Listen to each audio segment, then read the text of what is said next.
I would like to say is that I think that meditation I mean by this like particular meditation technique which we apply when we're sitting cross-legged or walking up and down is given too much importance in many Buddhist circles. It's not that they're not important, of course, but they're not like a magic bullet that they don't. It's not just you have a problem in your life and the more you meditate, then the more likely you will be free of that problem, because there are some problems that are sila problems. They're not meditation problems, so they won't necessarily get better through meditation, calm or even insight. So some things are hard work in terms of changing your habits of speech and how you relate to the people around you. So the training is one of conduct and of the heart and of wisdom, and it has to be an integrated development. And I think the best way to look at the cultivation of Buddhist path is in terms of the four right efforts, which we call Samma Vayama in the Eightfold Path. So that means that whether you're meditating or you're with your family or you're at work or whether you're alone or with other people, you are putting forth this kind of balanced effort. And there are four areas in which you need to put forth this effort. And first is to take care of your mind so that the defilements of mind cannot enter into your mind. So the strategy you use to protect your mind will depend on who you're with, what you're doing, but you need some consistent effort to take care of your mind. But you won't always be successful with that, and so you also need to be able to put effort into letting go of the defilements when they arise. The third area is to bring the wholesome qualities into your mind which are not there yet. And fourthly, to take care and to further develop those wholesome states that have already arisen. So with regards to the unwholesome dhammas, then the challenge is to protect the mind and to prevent the mind from becoming full with defilement, and then in the cases where you can't do that, to let go of the defilement, to put effort into bringing wholesome dhammas into the mind, and then when they have arisen, to bring them to maturity. So let's give a simple example. You say you're driving to work in the morning. You say, well, what are the kind of defilement that can arise in your mind when you're driving to work? Well, you get irritated and angry with people who drive selfishly or don't keep the rules. So this is your practice on the way to work. Where can I put my mind? How can I set my mind in such a way that I'm not going to allow it to become irritated and angry with the behavior of other people? Or you're in any kind of situation, you say, what is the Dhamma, what is the virtue that I can be developing here? If I'm develop mindfulness, what to be mindful of in this situation? Is mindfulness not just like a free-floating quality? You have to be mindful of something. So in a conversation or in a meeting, then your mindfulness might put a lot of emphasis on speech, on being very careful about only speaking the truth, and the truth which is beneficial at the right time and place, with kind heart, and with polite speech, and to develop the listening skill, to listen, even when people you don't like or you don't trust, being willing to just to put out those personal feeling to one side and really listen carefully to what someone's saying with respect. And in a public situation, then you can be working with sense of self-consciousness and worry about what people are thinking about you and what they, how they look at you, whether they like you or don't like you. All these kinds of things are Dhamma practice in daily life. So if you see the practice in terms of the four right efforts, it makes a bridge between what we call the formal practice and then daily life. Because when you are meditating, you are doing exactly the same thing. When you're sitting, you put your mind on the meditation object in such a way that the hindrances cannot arise in your mind, or if they do arise, then you let go of them. And you're bringing into the mind a wholesome dhammas of mindfulness and clear comprehension, and contentment with the object and clarity of mind and joy in the mind.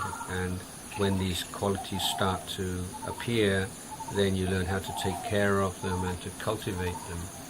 So whether you're with your family or you're at work or you're in the meditation hall, you are basically doing the same thing, and that's a kind of continuity and understanding the continuity between the meditation and the daily life is one of the most important things for us to learn.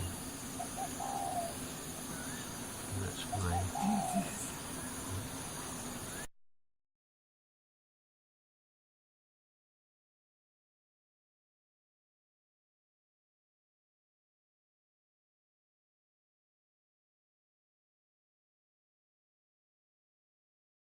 Yeah, when I was a teenager, one of the books or series of books people my generation, we all used to read is books by Carlos Castaneda. Yeah, I know. Yeah, you read his Me too. books. Yeah. So I was a big fan of these books. Yeah. But the person I like the most is Don Gennaro in these books. And so Don Gennaro has a son.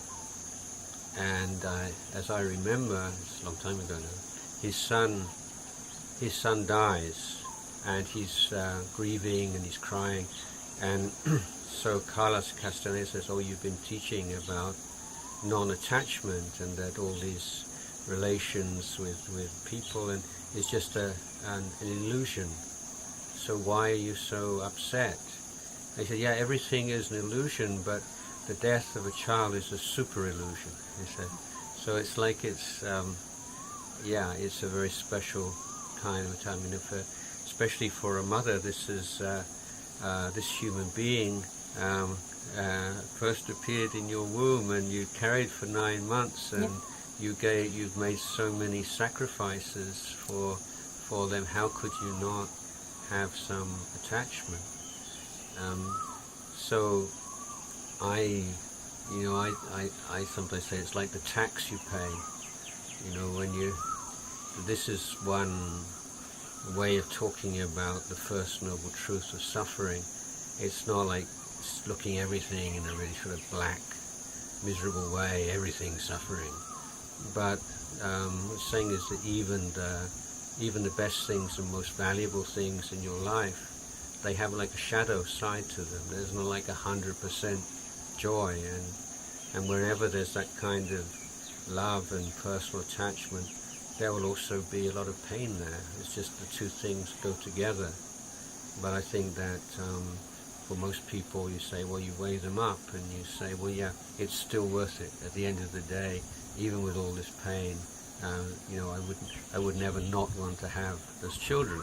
Yeah, so this is just part of being a human being in the world, isn't it? But at the same time, we can see that beyond that, we can say just that kind of natural, biological, basic kind of attachment, which you have to have, otherwise you wouldn't have brought your children up in the first place, or you just abandon them when they give you a hard time. Then there's sometimes we make ourselves more suffering than is necessary.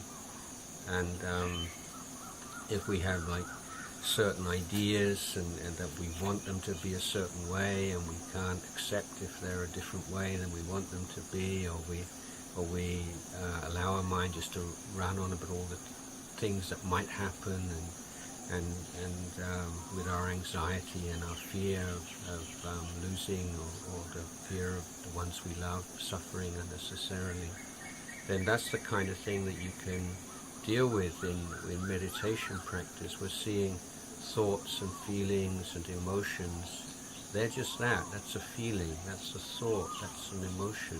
It's not bad. It's just normal and natural. But if we run away with it and just think, oh, if this happened, that happened, what I wouldn't be able to live if that was to happen. And these are the kinds of thoughts you just have to recognize. They're just thoughts. They're just things that happen in the mind. They're just like part of the weather of the mind. That's just what, like a mum's mind. It's like this. So you say, oh, this is mum mind, you know. You just don't take it so seriously. And I think you probably remember I'm saying that, you know, I do say this about my mum, that she was so anxious about children all the time, that no one ever would let her know what's going on because they're afraid that she can't handle it. So instead of that kind of anxiety bringing you closer together, it actually creates barriers that people don't dare to let you know when they have suffering, or in ways that you could probably help them.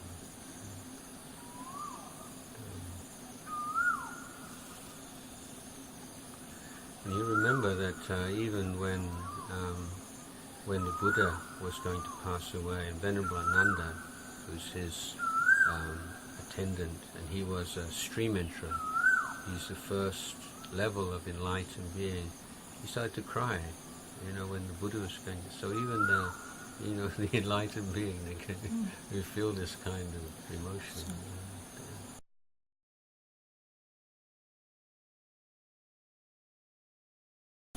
The thing is, you know, what I really appreciate with Buddhism right from the beginning is not saying you should be like this and you shouldn't be like that, and if you're like this you're a good person, if you're like that you're a bad person, if you're like this you'll go to heaven, if you're like that you go to hell. But Buddha's saying, how is it right now? Just look at this, and don't ever think it shouldn't be like that. Well, it is. It's like this. You know, and I was saying to Elena, meditate. If you've been meditating for a long time, you like feel like you shouldn't. What's gone wrong? I shouldn't have this kind of coarse feeling, you know, or someone who, you know, when the defilement take over your mind, it's like you're back to square one at that moment. It's not actually that, but that's how it feels. And somebody who's been meditating for 20 years, if they're angry, and they're really angry, it's no different than the anger of someone who's never meditated before, because anger is just anger. You know, it's just like I say, you open the door and it comes in, and sits down, and lust and these kind of things the same. You know, if you're never. It's only when you reach one of the stages of enlightenment that you can be free of that. So, you know, you're talking about the partner and the young women. This happens like sometimes, like with monks, like that they meditate for many years and they get to a very good state of meditation. It's very stable, and you don't feel very much like strong negative emotion. But my idea is it's like you boil the water with all the bugs in to like 90 degrees centigrade, and then you think that the bugs are dead. But then if you let the water cool down and all the bugs are just where, you know, you haven't actually killed them because you didn't reach the boiling point. And this is what happened with many meditators. And then suddenly they lose all their confidence, and they think, wow, you know what, I thought I've been working on this for years and it's still the same. I mean, that's not really true, but because I have created a lot of good qualities, but it means you can't ever just relax and say, now I've got this worked out, now I'm okay. Because it's only when you reach one of the levels of enlightenment that you can say that's the end of it. This is why it's so significant. And the Buddha said it's one who reaches stream entry. It's like you shut the door on all the lower realms of being. And we said that all the suffering in samsara in the past, it's like all you can compare to all the earth, in the whole world. And if you're the sotapanna, the suffering that remains, it's like the dirt underneath your fingernail. It's just very little left now. But until you reach that level, you can never just say, yeah, that's not a problem for me anymore. I got that one worked out. That's very dangerous.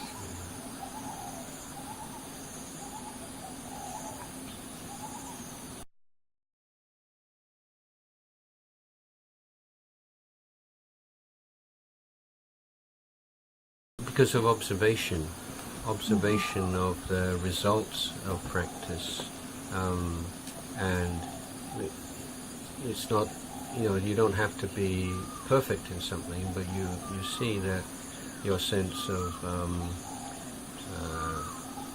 your, first of all, on the level of sila, you should the 5 precepts should be just really strong, and you should be confident that even if you're tempted or you're pressured, that you can keep the standards of conduct that you have adopted. You understand law of karma. Also, I think that you start to notice that things that would have upset you a lot before, now they don't upset you so much. It's not like you're completely free of negative feeling, but they don't last very long. And your mindfulness come back again very quickly.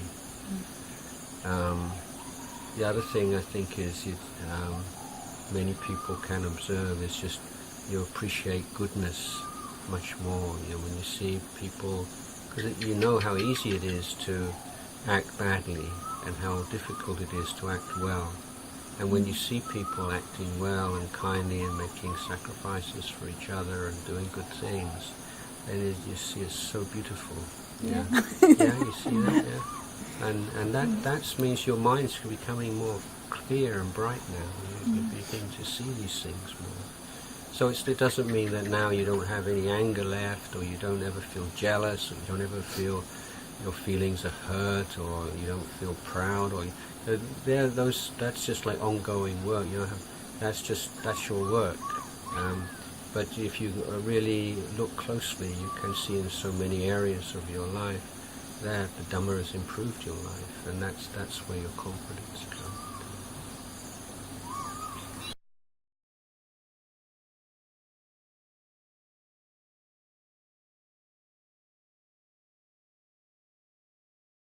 Well, upekkha is just here is the representative of wisdom.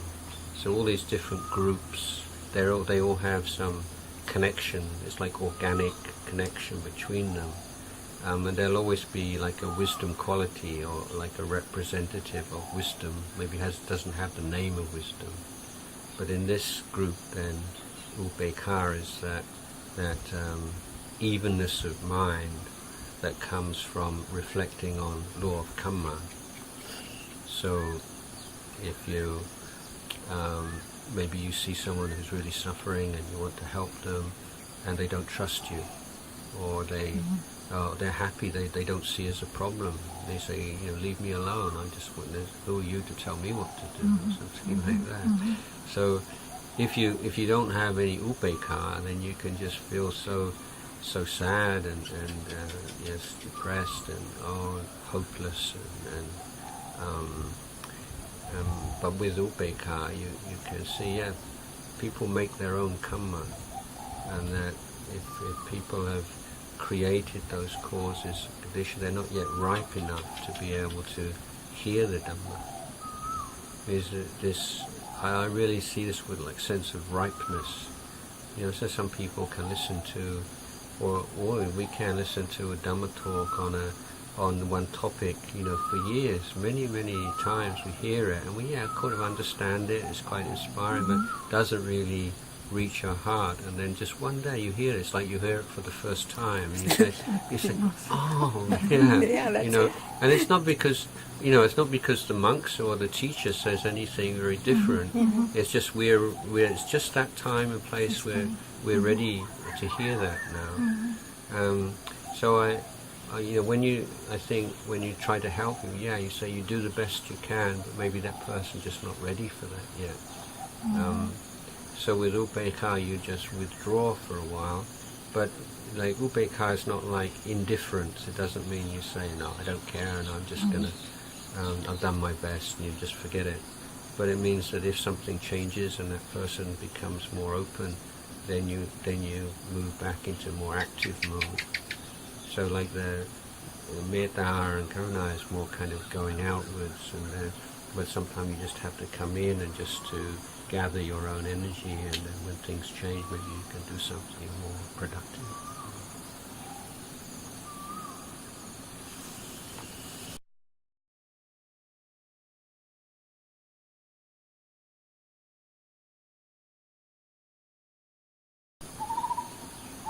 This is actually a teaching of the Buddha. He taught the 4 ways to answer questions. First one is, and this is the mindfulness that you need to distinguish which kind of question is being asked. So if somebody says, you know, is this, are we in Thailand right now? You say yes. You know, is this yes and no? But if someone says, do you think this is a good thing or a bad thing? If I don't know, like a debate in Thailand would be whether they make Buddhism the national religion in the constitution or something like this. Do you think this is a good thing or a bad thing? So, you know, you can't just say one or the other. You have to say, well, there are some good points like this and this, but there are some problems that would arise like this and this, and so you have to take the problem apart and look at it in different ways. And then there's the third kind of where you counter question. It's where that the Ajahn Chah used to like to use this method a lot, because it really sort of, you can maybe have some real insight about the kind of question you're asking. And then you have other people who are so confused that it's better not to answer at all, because they, you know, people have some very fixed ideas, or, you know, maybe sometimes they're sort of born again Christian or something like this, they come and they don't really want to know, they just want to, they'll just twist whatever you say, but not to say anything at all.